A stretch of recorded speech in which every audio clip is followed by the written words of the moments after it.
ইউরোপের জনপ্রিয় স্কিং অঞ্চল অস্ট্রিয়ার আল্পস পর্বতমালায় ভয়াবহ তুষারধসে অন্তত 5 জন প্রাণ হারিয়েছেন। শনিবার সালসবুর্গের কাছে পঙ্গাও এলাকায় এ মর্মান্তিক দুর্ঘটনা ঘটে। বিবিসি ও স্থানীয় পর্বত উদ্ধারকারী সংস্থার বরাত দিয়ে এ তথ্য নিশ্চিত করা হয়। পঙ্গাও পর্বত উদ্ধার কর্মকর্তাদের ভাষ্য অনুযায়ী 7 জন স্কিয়ারের একটি দল অফ পিস্ট এলাকায় স্কিং করছিলেন। এ সময় হঠাৎ তাদের ওপর বিশাল তুষারধস নেমে আসে। এতে ঘটনাস্থলেই 4 জন প্রাণ হারান এবং একজন গুরুতর আহত হন।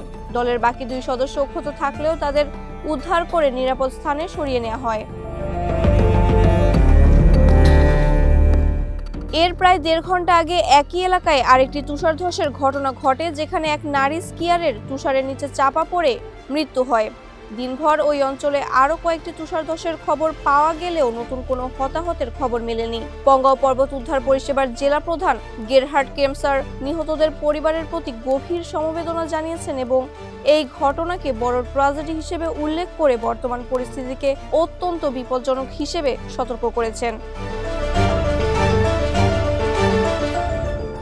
সাম্প্রতিক সপ্তাহগুলোয় আল্পস অঞ্চলে বৈরী আবহাওয়া ও অস্থির তুষার স্তরের কারণে প্রাণহানি বাড়ছে। গত মঙ্গলবারও ব্যাড গাস্টাইন স্কি রিসোর্টে তুষারধসে 13 বছর বয়সী এক চেক কিশোরের মৃত্যু হয়। ভারী তুষারপাত ও ঝুঁকিপূর্ণ আবহাওয়ার কারণে অঞ্চলটিতে সর্বোচ্চ সতর্কতা জারি করা হয়েছে। মাহবুবা ইসলাম, মানবকণ্ঠ।